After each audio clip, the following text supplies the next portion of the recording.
역대하는 총 36장으로 구성되어 있습니다. 유다 왕들의 통치 내용과 유다의 멸망, 그리고 바사 왕 고레스의 귀환 명령의 내용이 담겨져 있습니다. 1장에서 9장까지는 솔로몬 왕의 통치 내용이라면 이후 남유다와 북이스라엘로 분열된 왕국의 내용들입니다. 오늘 우리가 함께 통독하게 되실 역대하 1장에서 4장의 내용은 이러합니다. 다윗의 죽음과 함께 역대상이 끝나고 이어지는 역대하는 솔로몬의 이야기로 시작됩니다. 역대하 1장에서 9장까지는 솔로몬의 치적을 기록하고 있습니다. 솔로몬을 세우신 하나님께서는 그가 다윗의 뒤를 이어 이스라엘을 공의로 통치하기를 원하십니다. 솔로몬은 아버지의 업적에 혹시라도 자신이 누를 끼치지 않기를 바라며 하나님께 간구합니다. 하나님께서는 그러한 솔로몬의 마음가짐을 기쁘게 여기십니다. 다윗이 하나님을 의지하는 가운데 큰 일을 할 수 있었듯 솔로몬이 그의 마음을 하나님께 향했을 때 하나님께서는 솔로몬에게 지혜는 물론이요 그 외의 모든 것도 더하여 주십니다. 다윗에 이어서 왕위에 오른 솔로몬은 다윗이 준비해 놓은 것을 기반으로 성전 건축에 착수합니다. 솔로몬은 두로 왕의 도움을 얻어 성전 건축에 필요한 백향목과 잣나무와 백단목을 확보하는 마지막 준비를 마칩니다. 성전 건축은 다윗이 기초를 닦아두었던 하나님 중심의 신앙 공동체를 더욱 견고하게 세우며 그 사실을 만방에 알린다는 중요한 의미를 가지고 있습니다. 솔로몬이 예루살렘 모리아산에 성전을 건축하기 시작합니다. 드디어 오랜 회막 중심의 시대에서 성전 중심의 시대로 옮겨가는 첫 발걸음이 시작되고 있습니다. 약속의 땅에 들어와 거주한 이후 이곳저곳을 옮겨 다녔던 언약궤가 드디어 성전에 모셔지고 이제부터 이스라엘 백성은 그곳에서 하나님을 섬기게 되는 것입니다. 마침내 웅장한 규모의 성전 건축이 완료됩니다. 솔로몬은 외형 공사가 다 끝난 성전 내부에 놓일 여러 기구들을 제작합니다. 성전 내부의 기구들을 만드는 일 역시 성전의 외형을 세우는 것과 같이 많은 정성을 요하는 작업입니다. 솔로몬의 명령을 받은 후람은 다윗을 통해 하나님이 주신 식양대로 정성을 다해 하나하나 만듭니다. 그렇게 정성을 바친 끝에 하나님의 전을 위한 모든 것이 잘 준비되었습니다. 아버지 다윗의 유언대로 아름답게 완성되는 하나님의 성전을 보며 솔로몬의 마음 또한 뿌듯했을 것입니다. 이러한 내용들을 기억하셔서 통독에 도움이 되시기를 바랍니다. 역대하 1장. 다윗의 아들 솔로몬은 자기의 왕위를 튼튼히 굳혔다. 주 하나님께서 그와 함께 계시며 그를 크게 높여주셨다. 솔로몬은 온 이스라엘 곧 천부장과 백부장과 재판관들과 온 이스라엘의 지도자들과 각 가문의 족장들을 불렀다. 솔로몬은 온 회중을 데리고 기브온에 있는 산당으로 갔는데 거기에는 하나님의 회막 곧 주님의 종 모세가 광야에서 만든 회막이 있었다. 그러나 하나님의 궤는 다윗이 일찍이 예루살렘의 궤를 모실 장막을 치고 기럇 여아림에서 그리로 올려다 두었다. 다만 훌의 손자요 우리의 아들인 부살렐이 만든 놋제단은 기브온에 있는 주님의 성막 앞에 있었다. 그래서 솔로몬은 회중과 함께 그리로 나아간 것이다. 솔로몬은 거기 주님 앞 곧 회막 앞에 있는 놋제단으로 올라가 번제물 1000마리를 바쳤다. 그날 밤 하나님께서 솔로몬에게 나타나셔서 내가 너에게 무엇을 주기를 바라느냐 나에게 구하여라 하고 말씀하셨다. 솔로몬이 하나님께 여쭈었다.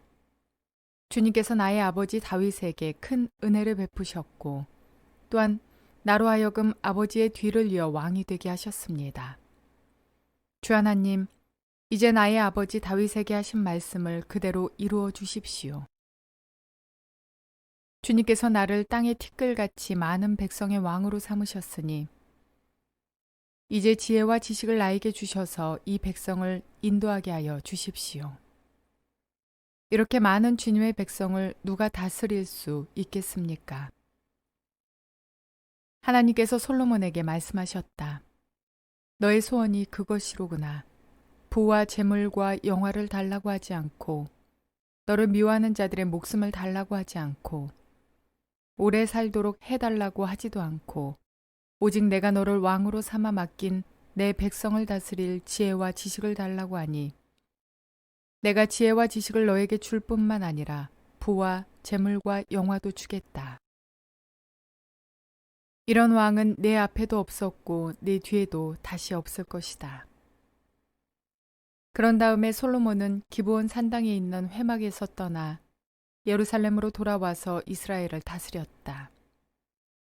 솔로몬이 병거와 기병을 모으니 병거가 1,400대, 기병이 12,000명에 이르렀다. 솔로몬은 그들을 병거 주둔성과 왕이 있는 예루살렘에다가 나누어 배치하였다. 왕의 덕분에 예루살렘에는 은과 금이 돌처럼 흔하였고 백향목은 세펠라 평원지대의 뽕나무만큼이나 많았다. 솔로몬은 말들을 이집트와 구해에서 수입하였는데 왕실 무역상들을 시켜 구해에서 사들였다. 병거도 이집트에서 사들였는데 값은 병거 한 대에 은 600세겔이고 말 한 필에 150세겔이었다. 그렇게 들여와서 그것을 헷쪽의 모든 왕과 시리아 왕들에게 되팔기도 하였다. 역대하 2장. 솔로몬은 주님의 이름을 받들어 모실 성전과 자기의 궁전을 짓기로 작정하였다. 그래서 솔로몬은 짐꾼 7만 명, 산에서 돌을 떠낼 사람 8만 명, 그들을 감독할 사람 3,600명을 뽑았다. 솔로몬은 또 두로의 히람 왕에게 사람을 보내서 다음과 같이 부탁을 하였다. 내 선친 다윗이 친히 거처할 궁을 지을 때에 임금님께서 백향목을 보내주신 것처럼 내게도 그렇게 해주시기를 바랍니다. 이제 나는 주 나의 하나님의 이름을 모실 성전을 지어 바치고 그분 앞에서 향기로운 향을 사르며 늘 빵을 차려 놓으며 안식일과 초하루와 주 우리의 하나님께서 정하여 주신 절기마다 아침 저녁으로 번제물을 바치려고 합니다. 이것은 이스라엘이 언제까지나 지켜야 할 일입니다. 우리의 하나님은 모든 신들보다 크신 분이시므로 내가 지을 성전도 커야 합니다. 하늘도 하늘 위의 하늘마저도 그분을 모시기에 좁을 터인데 누가 하나님을 모실 성전을 지을 수 있겠습니까? 하물며 내가 무엇이기에 그분께 성전을 지어드릴 수 있겠습니까? 다만 그분 앞에 향이나 피워 올리려는 뜻밖에는 없습니다. 이제 임금님께서는 금은과 노쇠와 쇠를 다룰 줄 알며 자주색이나 홍색이나 청색 천을 짤 줄 알며 조각도 할 줄 아는 기능공을 한 사람 보내주시기 바랍니다. 그러면 그가 여기 유다와 예루살렘에 있는 나의 기능공들을 데리고 일할 것입니다. 그들은 내 선친 다윗에게 훈련시켜둔 사람들입니다. 또 레바논에서 백향목과 잣나무와 백단목도 보내주시기 바랍니다. 임금님께서 나무를 잘 베는 기술자들을 거느리고 있음을 내가 잘 알고 있습니다. 내 부하들도 그들과 함께 일할 것입니다. 내가 크고 화려한 성전을 지으려고 하니 제목을 많이 준비해 주시기 바랍니다. 나무를 베는 벌목꾼들에게는 양곡을 주겠습니다. 밀가루 2만 섬, 보리 2만 섬, 포도주 2만 말, 기름 2만 말을 임금님의 일꾼들에게 주겠습니다. 두로의 히람 왕이 솔로몬에게 회신을 보냈다. 주님께서 그 백성을 사랑하셔서 그들을 왕으로 세우시고 그들을 다스리게 하셨습니다. 히람의 글은 다음과 같이 이어졌다. 하늘과 땅을 만드신 주 이스라엘의 하나님께서는 찬양을 받으실 분입니다. 그분은 다윗 왕에게 명철과 총명을 고루 갖춘 슬기로운 아들을 주셔서 주님께 성전을 지어 바치게 하시고 자신의 왕국을 위하여 궁전을 짓게 하셨습니다. 이제 총명을 갖춘 기능공 한 사람을 보내드리겠습니다. 이런 일의 전문가인 후람이라는 사람입니다. 이 사람은 단에 사는 여자 가운데 한 여자가 낳은 아들입니다. 그의 아버지는 두롯 사람입니다. 이 사람은 금은과 노쇠와 쇠와 보석과 나무를 다룰 줄 알며 자주색과 청색 모시와 홍색 천을 짤 줄 알며 모든 조각을 잘합니다.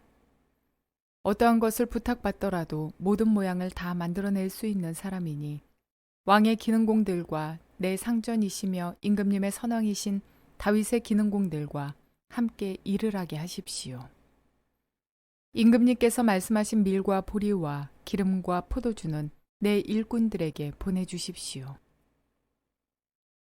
우리가 레바논에서 임금님께 필요한 만큼 나무를 베어 뗏목으로 엮어서 바다로 욥바까지 띄워 보낼 터이니 그 뗏목을 예루살렘까지 운반하는 것은 임금님께서 하십시오. 솔로몬의 아버지 다윗이 전에 이스라엘 땅에 살던 이방인의 인구를 조사한 일이 있는데 솔로몬이 다시 조사해 보니 그 수가 모두 15만 3,600명이었다. 그 가운데서 7만 명은 짐꾼으로 뽑고 8만 명은 산에서 돌을 떠내게 하였다. 그리고 3,600명을 뽑아서 백성이 하는 일을 감독하게 하였다. 역대하 3장. 솔로몬은 예루살렘 모리아 산에 주님의 성전을 짓기 시작하였다. 그곳은 주님께서 그의 아버지 다윗에게 나타나셨던 곳이다. 본래는 여부스 사람 오르난의 타작 마당으로 쓰던 곳인데 다윗이 그곳을 성전터로 잡아놓았다. 성전을 짓기 시작한 때는 솔로몬이 왕위에 오른 지 4년째 되는 해 둘째 달 초이틀이었다. 솔로몬이 짓는 하나님의 성전의 규모는 다음과 같다. 옛날에 쓰던 자로 성전의 길이가 60자, 너비가 20자이다. 성전 앞 현관은 길이가 성전의 너비와 같이 20자이고 높이는 120자인데 현관 안 벽은 순금으로 입혔다. 솔로몬은 또 본당 안 벽에 잣나무 판자를 대고 순금을 입히고 그 위에 종려나무 가지와 사슬 모양을 새겼다. 그는 보석으로 성전을 꾸며서 화려하게 하였는데 그 금은 바로와임에서 들여온 금이다. 그는 성전 안에 들보와 문지방과 벽과 문짝에 금박을 입히고 벽에는 그룹들을 아로 새겼다. 그는 또 지성소를 지었다. 그 길이는 성전의 너비와 같이 20자이고 너비도 20자이다. 600달란트의 순금 금박을 내부에 입혔다. 못의 무게만 하여도 금 50세겔이 나갔다. 다락에 있는 방들도 금으로 입혔다.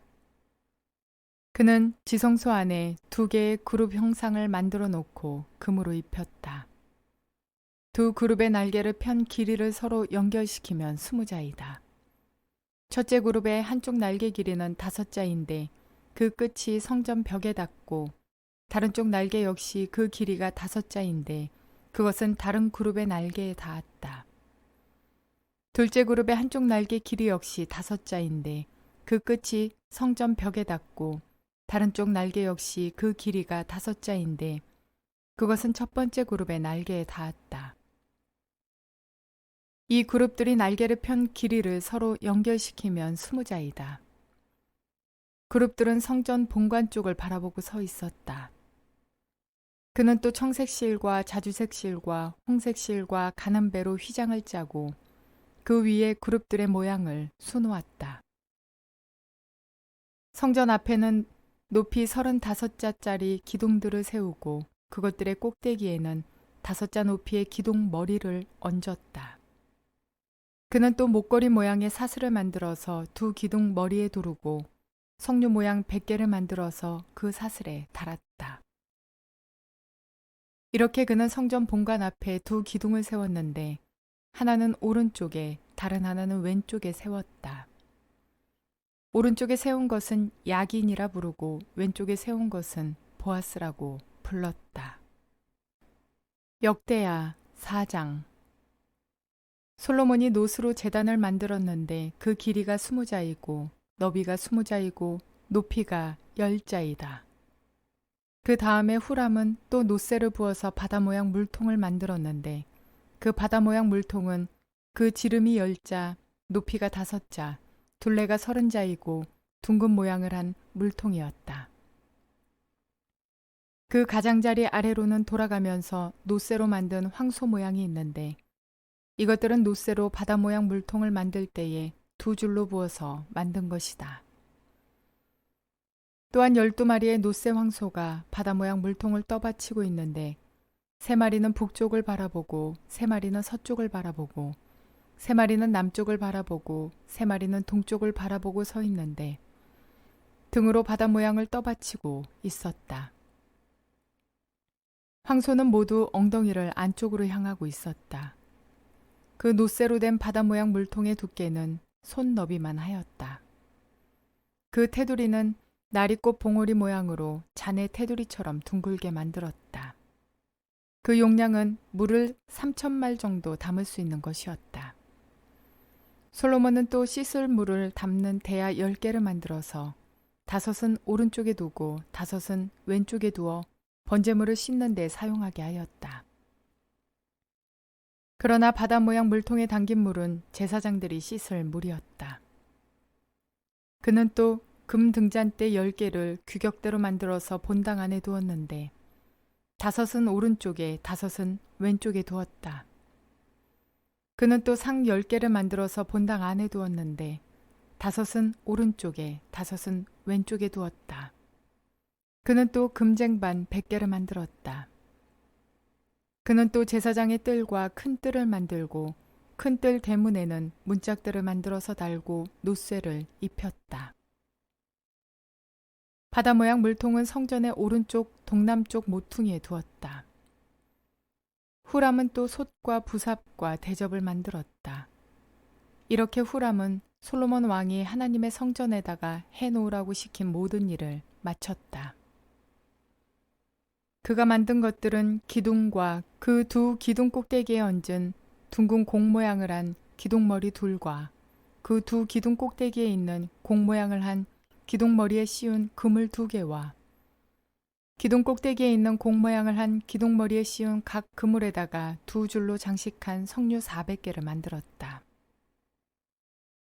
또 그가 만든 것은 받침대와 받침대 위에 놓을 대야와 바다 모양 물통 1개와 그 바다 모양 물통 아래에 받쳐놓은 황소 모양 12개와 솥과 부삽과 고기 갈고리였다. 이런 일의 전문가인 후람이 주님의 성전에서 쓸 것으로 솔로몬에게 바친 모든 기구는 광택나는 노쇠로 만든 것들이었다.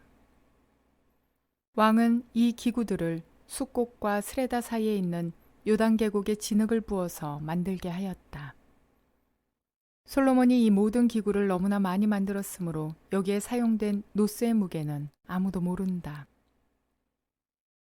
솔로몬이 또 하나님의 성전 안에다가 둘 기구를 만들었으니 곧 금제단과 빵을 늘 차려놓는 상들과 지성소 앞에 규례대로 켜놓을 순금 등잔들과 등잔대들과 순금으로 만든 꽃장식과 등잔대 부집개와 순금으로 만든 심지 다듬는 집게와 대접과 숟가락과 불 옮기는 그릇과 성전 어귀 곧 성전의 맨 안쪽 지성소의 문짝들과 성전 본관의 문짝들이었다.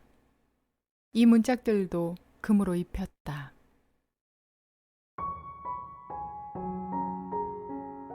무엇을 줄까라는 하나님의 질문에 백성들을 다스릴 수 있는 지혜를 구한 것은 솔로몬의 마음이 어디를 향하고 있는지를 잘 보여줍니다. 솔로몬은 자신을 통해 공동체가 바로 세워지기를 소망하고 있습니다. 하나님께서 주신 선택권을 자신이 아닌 공동체를 위해 사용한 솔로몬은 잘 준비된 지도자였을 뿐만 아니라 최고의 건축 재료를 사용하기 위해 두로왕 히람과 정당한 대가를 지불하고 거래하며 정성껏 실행에 옮기는 그의 태도는 하나님의 일을 꿈꾸는 사람들의 기본 자세임을 보여주고 있습니다. 이렇듯 솔로몬의 마음과 태도는 참으로 하나님의 마음에 흡족하셨을 것입니다. 모세가 출애굽한 이스라엘 백성들을 이끌고 가나안 땅으로 들어가기를 원했을 때 하나님께서는 그것을 거절하셨습니다. 그리고 다윗이 하나님의 성전을 지어 봉헌하고 싶어 했지만 하나님은 다윗에게 그 일을 허락하지도 않으셨습니다. 이후 하나님의 때가 이르자 그동안 준비했던 모든 것들을 기반으로 솔로몬을 통해 성전 건축이라는 놀라운 역사가 진행될 수 있었습니다. 우리가 하나님의 사람이라고 그리고 주님의 일을 한다고 해서 우리의 뜻대로 모든 것이 다 이루어지는 것은 아닙니다. 비록 우리들은 그 일이 지금 당장 나를 통해서 이루어졌으면 좋겠다고 그런 생각을 가지고 있지만 하나님께서는 하나님의 시간에 하나님의 역사를 이루어 가십니다. 그러므로 저와 여러분은 주님의 뜻을 이루어드리기 위해 잘 준비되어지는 자들이 되어야겠으며 그리고 주님의 시간과 주님의 뜻에 온전히 순복하는 믿음의 사람들 모두가 되시기를 주님의 이름으로 축원을 드립니다.